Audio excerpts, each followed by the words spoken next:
Hello, my Manglava. New video Mara. General CSS Selector Jango. Yanle now come to Pare. Tenogaro, the Mawa, YouTube channel, was a more to Pare. How be either CSS Selector or Lila on general HTML finding of Vatia. The other in that HTML finding, this is HTML5 structure with the today. Uma, stand out CSS find the Lebame. Or general detail from our zone. The element from our zone H1 element to try Haraway level 1 element to try. So ye be or the ground or general yoga CSS Selector Sadari Telang. I should only let any day bouncing or don't you do Java. Hobby either now touch Peter element in there. The element label, they tear Sana, Loran, Sana, Listener.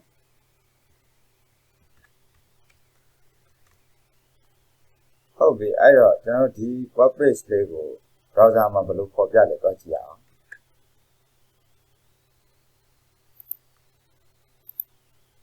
Hobby, there are general corporate label, browser for Galaxia. Aku ni ada ni thar, macam tu, dom juga browser awak mahu dia, ni yang problem mesti ada. Di mana yang general, bar CSS operation mahu bari dah, dia macam long ni ada, you ni yang ni, macam tu. Konsep di puri ada browser ada mahu ada, default property ada macam ni. Ayo general di CSS di salong ni, di paragraph tu general wa operation lalu cina. Operation look in CSS go don't do about CSS go don't do mess in general. Select a jungle to go over. Hobby either general the level 1 harale go general or the level 1 harale go general salon a young salon a young or young young lay more young in the use. Well, hobby either general this hara level 1 go lay more young was general CSS go allowing. Either CSS go general inline CSS domain inline CSS domain inline CSS down point external CSS go don't give me no general CSS Selector load hope the either general the H1 element general select load with the population Sara a young lay more young population in passing passing general the H1 element select load CSS rule that might be a market. Hope the editor, the video magaro, CSS go, external CSS net, don't do them. I don't know, external CSS file will take away and right, my body, HTML document fine, yet has session link so that the The link my body, REM to our relation to stancy for HIF hyper reference generally CSS file or TPM standard CSS. Hope the either general CSS file HTML document file check the drive. Take the drive this time general that much in CSS studio David Amado Java. Hope the either general level 1 harali general population lotion population lotion H1 so that select in Java. The H1 select now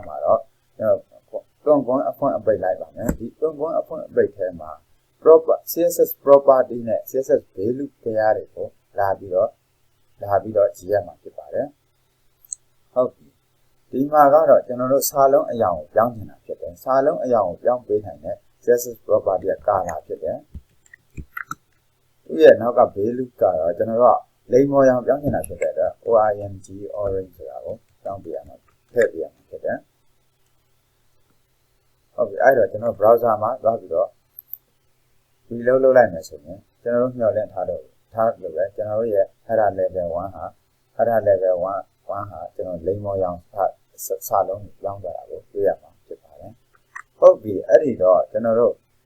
a cool year out general just a rule cover. This is a room H1 to the Selector Bame. The Selector general browser go, the H1 Selector go, the Rudem apare, population is passing beyond Mesurabo. Go like a chipare. ဟုတ်ပြီအဲ့ဒီတော့ဒီတွန်းကွန်းအဖွင့်အပိတ်နဲ့ကြားမှာ color ဆိုတဲ့ property နဲ့ orange ဆိုတဲ့ value အစုံက value တစ်စုံကဒီ h1 တက်မှာပါတဲ့စာသားတွေကိုလိမ္မော်ရောင် decoration သွားလုပ်ပေးမှာဖြစ်တယ်ဟုတ်ပြီဒီ property နဲ့ value တစ်စုံကို CSS declaration လို့ခေါ်ပါတယ်ဒီတွန်းကွန်းအဖွင့်အပိတ်နဲ့ကြားမှာ CSS declaration နဲ့တစ်ခုထပ်ပို့ပြီးတော့လုပ်လို့ရပါတယ်ကျွန်တော် CSS declaration တစ်ခုဆုံးလို့ရှိရင်နောက်ကနေပြီးတော့ကျွန်တော် semi comma လေးနဲ့ပိတ်ပြရပါတယ်ဒါမှဒါနောက်ထပ် declaration တစ်ခုထပ်လုပ်လို့ရမှာဖြစ်ပါတယ်နောက်ထပ် declaration ကိုတော့ကျွန်တော်ဒီနောက်ကတစ်ကြောင်းကိုဆက်ရင်းလေရပါတယ်ဒီနောက်တစ်ကြောင်းနဲ့ဆက်မရဘဲနဲ့ကျွန်တော်တို့ရှင်းရှင်းလင်းလင်းနားလည်အောင်ရှင်းရှင်းလင်းလင်းမြင်လို့ရအောင်ကျွန်တော်အောက်ကိုကြောင်းရှင်းပြပေးပါမယ်ဟုတ်ပြီအဲ့ဒီတော့ကျွန်တော်တို့ဒီ H1 level တက်ထဲမှာပါတဲ့စာသားတွေကို web page ရဲ့အလဲကောင်ကိုပို့ကြည့်အောင် web page ရဲ့အလဲကောင်ကိုပို့ပေးနိုင်တဲ့ CSS property ကတော့ let's align ဖြစ်ပါတယ် align ကို let's align မှာသူက left ရှိမယ် right ရှိမယ် left ရှိမယ် right ရှိမယ် center ရှိမယ် left ကတော့ let's align left ကတော့ကျွန်တော် original web page ရပါတယ် default page လို့ဖြစ်တယ် center နဲ့ right ကတော့မရှိလို့လိုအပ်လို့သတ်မှတ်ပေးနိုင်တာဖြစ်ပါတယ်ဟုတ်ပြီကျွန်တော်တို့ကအခုက web page ရဲ့အလဲကောင်ပို့ချင်တာဖြစ်တဲ့အတွက် center ကိုသွားထားမှာဖြစ်တယ်သွားထားပြီးတော့ဒီ file ကို save မယ် save ပြီးတော့ browser ကို reload လုပ်ချလိုက်မယ်ဆိုရင်ကျွန်တော်တို့ရဲ့ level 1 header ကညွှန်လင့်ထားတဲ့အတိုင်းပဲ web page ရဲ့အလဲကောင်ကိုကြောင်းနဲ့ရောက်သွားမှတွေ့ရမှာဖြစ်ပါတယ်ဟုတ်ပြီအဲ့ဒီတော့နောက်ထပ် paragraph tag လေးကိုကျွန်တော်တို့ကြောင်းကြည့်အောင် paragraph tag ဒီ paragraph tag လေးကိုကျွန်တော်ဘာလုပ်ချင်လဲဆိုတော့ကျွန်တော်ဒီ paragraph tag မှာပါတဲ့စာလုံးတွေရဲ့အရွယ်အစားသေးနေတယ်လို့ယူဆတယ်အဲ့တော့ဒီစာလုံးတွေရဲ့အရွယ်အစားလေးကိုနည်းနည်းကြီးကျင်တယ်အဲ့ဒီတော့ဒီစာလုံးတွေရဲ့အရွယ်အစားကိုကြီးပေးနိုင်တဲ့အရွယ်အစားကိုပြောင်းလဲပေးနိုင်တဲ့ CSS property က font size ဖြစ်တယ် font size ကိုတော့ကျွန်တော်တို့24 pixel လောက်သတ်မှတ်တင်တယ် font size ကိုတော့ကျွန်တော် pixel နဲ့သတ်မှတ်လည်းရတယ်ဒါမှမဟုတ် run နဲ့သတ်မှတ်လည်းရတယ်ကျွန်တော်တို့run မှာ16 pixel ရှိတယ်16 pixel ရှိတယ်ဆိုတော့24 pixel ဆိုတော့ကျွန်တော် 1.8 run လောက်ရှိမှာဖြစ်တယ် 1.8 run လောက်ရှိမှာဖြစ်တယ်ကျွန်တော်တို့16ကိုပါလာတဲ့24ကိုကျွန်တော်16နဲ့စားလိုက်လို့ရှိရင် random ကိုရမှာဖြစ်ပါတယ်ဟုတ်ပြီအဲ့ဒီတော့ကျွန်တော်ဒီမှာတော့24 pixel ပဲထားလိုက်မယ် browser ကို reload လုပ်ချလိုက်မယ်ဆိုရင်ကျွန်တော်တို့ paragraph မှာပါတဲ့စာသားတွေကကြီးလာတာကိုတွေ့ရမှာဖြစ်ပါတယ်ဟုတ်ပြီဒီ paragraph မှာပါတဲ့စာကြောင်းတွေကတစ်ကြောင်းနဲ့တစ်ကြောင်းကတ်နေတယ်လို့ပြောတယ်အဲ့ဒါစာကြောင်းတစ်ကြောင်းနဲ့တစ်ကြောင်းရဲ့အကွာအဝေးအစိတ်အကျဲကိုကျွန်တော်ညှိချင်တယ်စာကြောင်းတစ်ကြောင်းနဲ့တစ်ကြောင်းအကွာအဝေးအစိတ်အကျဲကိုညှိပေးနိုင်တဲ့ CSS property က line height ဖြစ်တယ် line height line height ကိုတော့ 1.5 ဆိုပြီးတော့ထားလို့ရတယ်ဒီ CSS property တွေထဲမှာဒီ line height property ကနောက်က unit မထည့်ဘဲနဲ့အသုံးပြုလို့ရပါတယ် unit ပါကြမလို့ပါဘူးဟုတ်ပြီအဲ့တော့ 1.5 ထားမယ်ထားပြီးတော့ browser ကို reload လုပ်ချလိုက်မယ်ဆိုရင်ကျွန်တော်တို့မျှော်လင့်ထားတဲ့အတိုင်းဒီ paragraph မှာပါတဲ့စာကြောင်းတွေကတစ်ကြောင်းနဲ့တစ်ကြောင်းစိတ်အကျများတိုးလာတာကိုတွေ့ရမှာဖြစ်ပါတယ်ဟုတ်ပြီကျွန်တော်တို့အခုလေ့လာခဲ့တာကတော့ CSS property CSS HTML element တွေကို CSS နဲ့ select လုပ်တဲ့နည်းလမ်းတွေကတစ်မျိုးဖြစ်တဲ့ type selector ကိုလေ့လာခဲ့တာဖြစ်ပါတယ် HTML element တွေကို select လုပ်တဲ့ type selector နည်းကိုလေ့လာခဲ့တာဖြစ်ပါတယ်ဟုတ်ပြီနောက်ထပ်ကျွန်တော်တို့ ID selector လေးကိုသွားပြီးလေ့လာကြည့်အောင်ဒီ ID selector လေးကိုသွားပြီးလေ့လာမယ်ဆိုရင်ကျွန်တော် div တစ်ခု HTML div တစ်ခုဖန်တီးလိုက်မယ် div element တစ်ခုဖန်တီးမယ် div element ပေးပြီးတော့သူ့ကို ID ပေးလိုက်မယ် ID တစ်ခုပေးလိုက်မယ်ဒီ ID ကိုတော့ info box လို့ပေးလိုက်မယ် info box info box ဆိုပြီးတော့ ID ပေးလိုက်မယ်ဒီ ID ရဲ့ name ကိုတော့မိတ်ဆွေတို့အနေနဲ့တိုင်းနှစ်တဲ့နာမည်ကိုအသုံးပြုလို့ရပါတယ်ဟုတ်ပြီအဲ့တော့သူ့ထဲမှာလည်းကျွန်တော် paragraph tag လေးခုထည့်မယ်ဒီထဲမှာ Lawrence စာကြောင်းစာသားလေးတွေပဲထည့်လိုက်မယ်ဟုတ်ပြီအဲ့ဒီတော့ဒီ ID ဒီကောင်လေးကိုကျွန်တော် browser မှာသွားပြီးလုပ်လိုက်ကြည့်မယ်ဒီမှာကျွန်တော်တို့ info box ထဲက info box တွေက paragraph တက်လေးတစ်ခုထပ်တိုးလာတာကိုတွေ့ရမှာဖြစ်ပါတယ်ပို့ပြီးတော့ရှင်းရှင်းလင်းလင်းမြင်ရအောင်ဒီကောင့်ကို INSID inside the INF ကို info box ဆိုပြီးတော့ကျွန်တော်တို့စာသားလေးနဲ့အစပြုလိုက်မယ်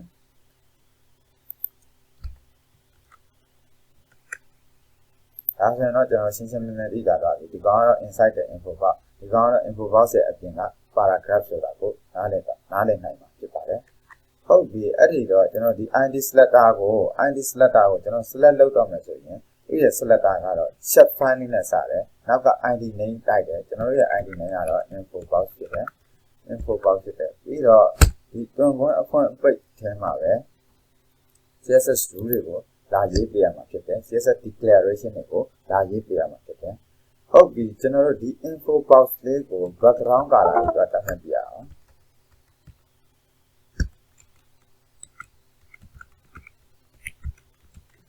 background color ကိုအဝါရောင်လေးပဲကျွန်တော်ထားကြည့်မယ် yellow ထားပြီးတော့ကျွန်တော်တို့ browser ကို reload လုပ်လိုက်မှာဆိုရင်ကျွန်တော်တို့ရဲ့ info box ဟာ background color အဝါရောင်ဖြစ်လာတာကိုတွေ့ရမှာဖြစ်ပါတယ်ဟုတ်ပြီအဲ့တော့ဒါကတော့ကျွန်တော်တို့ ID selector ဖြစ်တယ်ကျွန်တော်တို့အဲ့ဒီတော့ HTML element တွေမှာ ID selector တွေကတစ်ခုပဲရှိရမှာဖြစ်ပါတယ် HTML element တစ်ခုပဲရှိရမှာဖြစ်ပါတယ် HTML element တစ်ခုမှာပဲ ID selector တစ်ခုပဲတတ်မှတ်ပြရမှာဖြစ်ပါတယ်ဟုတ်ပြီကျွန်တော် web page မှာပါတဲ့ HTML element တွေအများကြီးကိုကျွန်တော်တို့က select လုပ်ချင်တဲ့အချိန်မှာဒီ ID selector နဲ့ select လုပ်လို့အဆင်မပြေတော့ဘူးအဲ့ဒီတော့ကျွန်တော်တို့သူ့ကို class selector ဆိုတဲ့နောက်ထပ် select လုပ်တဲ့ selector တစ်မျိုးထပ်ပြီးတော့အသုံးပြုလို့ရပါတယ်ဟုတ်ပြီအဲ့ဒီကောင်ကတော့ဒီ class selector ကတော့ကျွန်တော်တို့ web page မှာပါတဲ့ HTML element အတော်များများကို select လုပ်လို့ရမှာဖြစ်ပါတယ်မိတ်ဆွေတို့ type လောက်တတ်မှတ်ပေးလို့ရပါတယ် multi HTML element မှာဒီ class selector ကို apply လုပ်လို့ရပါတယ်ဟုတ်ပြီအဲ့ဒီတော့ကျွန်တော်တို့ class selector လေးတွားပြီးကြည့်အောင် paragraph tag လေးကိုပဲ class selector လေးတွားပြီးကြည့်မယ်ကျွန်တော်တို့ဒီကောင်ကတော့ class name လေးတွားပြီးကြည့်မယ်ဒီကောင်ကတော့ class first paragraph ကိုပြောလိုက်မယ် first paragraph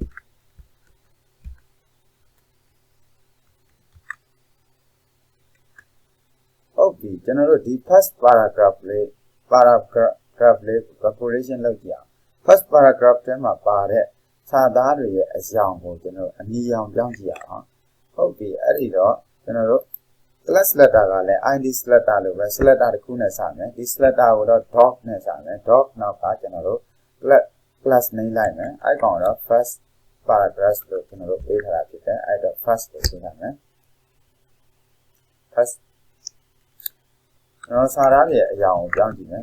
ဆိုတော့အနီရောင်ပြောင်းနေတာဖြစ်တယ် color red ဆိုပြထားလိုက်မယ်ထားပြီးတော့ browser ကို reload လုပ်ချလိုက်မယ်ဆိုရင်ကျွန်တော်တို့ဒီ first paragraph ဆိုတဲ့ class ရှိတဲ့ paragraph ကအနီရောင်စာသားတွေဖြစ်သွားတာအနီရောင်စာသားတွေပြောင်းသွားတာကိုတွေ့ရမှာဖြစ်တယ်ဟုတ်ပြီကျွန်တော်တို့အနီရောင်စာလုံး preparation ကိုဒီ paragraph ကိုလည်းပေးချင်တာမဟုတ်ဘူးဒီ info box ရဲ့အပြင်ဘက်မှာရှိတဲ့ paragraph ကိုလည်းကျွန်တော်တို့အနီရောင်စာလုံး preparation ကိုပေးချင်တယ်အဲ့ဒီတော့ဒီ info box ရဲ့အပြင်ဘက်မှာရှိတဲ့ paragraph ကို class name လေးက first ဆိုတာလေးကတတ်မှတ်ပေးလိုက်ရင်အဆင်ပြေပြီဖြစ်တယ်ဟုတ်ပြီအဲ့ဒီတော့ကျွန်တော်ဒီ paragraph လေးကိုတွားပြီးတော့ class ထားမယ် first first ဆိုတော့ class name တွားပေးလိုက်မယ် browser ကို reload လုပ်ချလိုက်မှာဆိုရင်ကျွန်တော် info box ရဲ့အပြင်ဘက်မှာရှိတဲ့ paragraph တက်ကလည်းဒီအနီရောင် preparation ပါဝင်လာတာကိုတွေ့ရမှာဖြစ်ပါတယ်ဟုတ်ပြီအဲ့တော့ class selector ကကျွန်တော်တို့ multiple element တွေကိုကျွန်တော်တို့ apply လုပ်လို့ရပါတယ် multiple element တွေမှာအသုံးပြုလို့ရပါတယ်ဟုတ်ပြီအခုကျွန်တော်တို့လေ့လာခဲ့တာကတော့ selector 3မျိုးဖြစ်တဲ့ type selector ID selector နဲ့ class selector 3မျိုးအကြောင်းကိုလေ့လာခဲ့တာဖြစ်ပါတယ်ဟုတ်ပြီနောက်ထပ်အသုံးများတဲ့ selector တစ်ခုထပ်ပြီးလေ့လာကြည့်ရအောင်အဲ့ဒီနောက်ထပ်အသုံးများတဲ့ selector တစ်ခုကတော့ descendant selector လို့ခေါ်ပါတယ်ဒီ descendant selector ဆိုတာကတော့ဒီ HTML element တစ်ခုအတွင်းမှာရှိတဲ့ child element တွေကိုကျွန်တော်တို့ child element တွေကိုပဲရွေးပြီးတော့ select လုပ်ချင်တဲ့အချိန်မှာဒီ descendant selector ကိုအသုံးပြုမှာဖြစ်ပါတယ်ဟုတ်ပြီအဲ့ဒီတော့ကျွန်တော်တို့ဒီထဲမှာဒီ id display ထဲမှာ paragraph တက်နေတဲ့ child element တွေတခုသွားပြီးတော့ရေးကြည့်ရအောင်နောက်ထပ် child element တွေနောက်ထပ်တစ်ခုထပ်ထည့်ကြည့်ရအောင်ဟုတ်ပြီအဲ့တော့ကျွန်တော်တို့ဒီ Peter လေးနဲ့ this is a second second paragraph ဆိုတော့စာသားလေးထည့်လိုက်မယ်ဒီကောင်ကိုလည်းဒီမှာလည်း Peter လေးနဲ့ this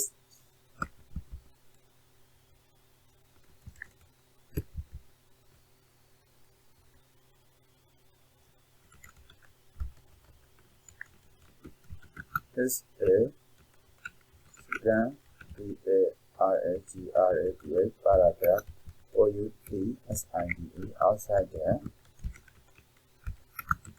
outside the info box ပေါ့ info box ရဲ့အပြင်ဘက်က scan paragraph ဖြစ်တယ်ဆိုတာကိုစာသားလေးထည့်လိုက်မယ် browser ကိုဒီလိုလုပ်ကြည့်လိုက်မယ်ဆိုရင်ကျွန်တော် info box ထဲမှာ paragraph ကိုထပ်တိုးလာမယ် info box ရဲ့အပြင်ဘက်မှာနောက်ထပ် paragraph ကိုထပ်တိုးလာတာကိုတွေ့ရမှာဖြစ်ပါတယ်ဟုတ်ပြီအဲ့ဒီတော့ကျွန်တော်တို့သွားချင်တာက descendant selector ကိုသွားချင်တာဖြစ်တယ် descendant selector မှာကျွန်တော် info box ထဲမှာရှိတဲ့ကျွန်တော်တို့ဒီ element info box ထဲမှာရှိတဲ့ Peter element တွေကိုကျွန်တော်တို့ font size တွေသွားကြည့်ကြအောင် font size ပို့ပြီးတော့ကြီးလေးထားကြည့်လိုက်မယ် info box ရဲ့အပြင်ဘက်မှာပါတဲ့ Peter element တွေကိုတော့ကျွန်တော်တို့ font size ကြီးမထားချင်ဘူးအဲ့အတွက်ကျွန်တော် info box ထဲမှာပါတဲ့ Peter တွေကို descendant selector အသုံးပြုပြီးတော့ select လုပ်အောင်ဖြစ်ပါတယ်ဟုတ်ပြီအဲ့ဒီတော့ကျွန်တော် info box ထဲကပါတဲ့ Peter တွေကိုသတ်မှတ်ချင်တာဖြစ်တဲ့အတွက်ပထမဆုံး selector ဖြစ်တဲ့ set info id selector ဖြစ်တဲ့ set info box ဆိုတော့ခေါ်မယ်ခေါ်ပြီးတော့ဒီ descendant selector မှာ selector တစ်ခုနဲ့တစ်ခုချာမှာ space bar လေးချပြီးရေးပြရမယ် info box ထဲမှာပါတဲ့ Peter အားလုံးကိုသတ်မှတ် select လုပ်ချင်တာဖြစ်တဲ့အတွက် paragraph တွေကို select လုပ်ရမယ်တွန်းအခွင့်ပိတ်လာမယ်ဒီထဲမှာကျွန်တော်တို့ font size ကြီးချင်တာဖြစ်တဲ့အတွက် font size ဆိုတဲ့ property ကိုခေါ်လိုက်မယ်ခေါ်ပြီးတော့ကျွန်တော်တို့24 brand 24 pixel သတ်မှတ်ခဲ့ပြီးဖြစ်တဲ့အတွက်26 pixel လောက်ကျွန်တော်ပတ်ထားကြည့်မယ်ပတ်ထားကြည့်ပြီးတော့ browser ကို reload လုပ်ချလိုက်မယ်ဆိုရင်ကျွန်တော်တို့ဒီ info box ထဲမှာပါတဲ့ paragraph တွေရဲ့